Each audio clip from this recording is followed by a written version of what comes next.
ఓం వరసిద్ధి వినాయకయే నమః. విఘ్నేశ్వరుడి ఆశీర్వాదంతో ఈరోజు మనకు దర్శనమిస్తున్న దివ్యమైన రూపం వినాయక స్వామి వారి వెండి విగ్రహం అండి. ఇది మనకు వైజాగ్లో ఉన్నటువంటి ఆర్కే బీచ్లో ఎగ్జిబిషన్ గ్రౌండ్ ఒకటి ఉంటుంది. ఆ గ్రౌండ్లో స్వామివారిని ఆవిష్కరించారు. ఇది చాలా ప్రశాంతమైన వాతావరణం కలిగి ఉంటుందండి ఈ ప్రదేశం అంతా. ఈ విగ్రహాన్ని చూడగానే మన హృదయం భక్తితో నిండిపోతుంది. చూస్తున్నారా, స్వామివారి ప్రశాంతమైన ముఖం, దివ్యమైన కాంతి, అలంకరించబడిన స్వామివారి మెడలో ఉన్న హారం, ఇవన్నీ కలిపి మనకు ఆహ్లాదకరమైనటువంటి శోభను ప్రసాదిస్తున్నాయి కదండి. అలాగే స్వామివారి ముందు తన వాహనమైనటువంటి మూచికరాజు నిలబడి స్వామివారిని నమస్కరిస్తున్నట్టు దృశ్యం కనిపిస్తుంది. మనకు గణపతి బప్పా అనగానే ముందుగా గుర్తుకొచ్చేది ఆయన మహోన్నతమైన లక్షణం విఘ్నాలను తొలగించటం. ఎవరైనా కొత్త పనిని ప్రారంభించే ముందు మొదటగా గణపతి పూజ చేస్తారు.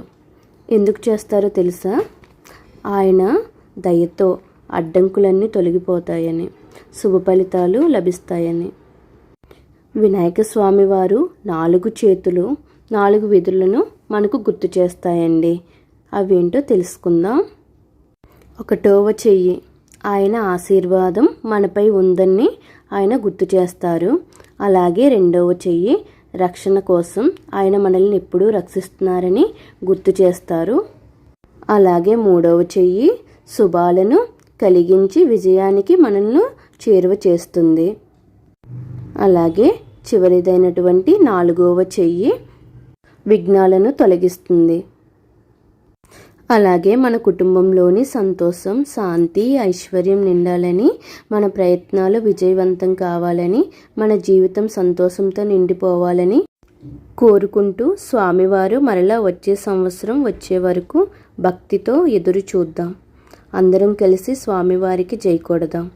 గణపతి బప్పా మోరియా, మంగళమూర్తి మోరియా, ఏకదంతాయ మోరియా, వక్రతుండాయ మోరియా, గణపతి బప్పా మోరియా. వీడియో నచ్చినట్టయితే లైక్ చేయండి, షేర్ చేయండి. ఇలాంటి విషయాలు మరికొన్ని తెలుసుకోవడానికి మన ఛానల్ని సబ్స్క్రైబ్ చేసుకోండి. Thank you for watching.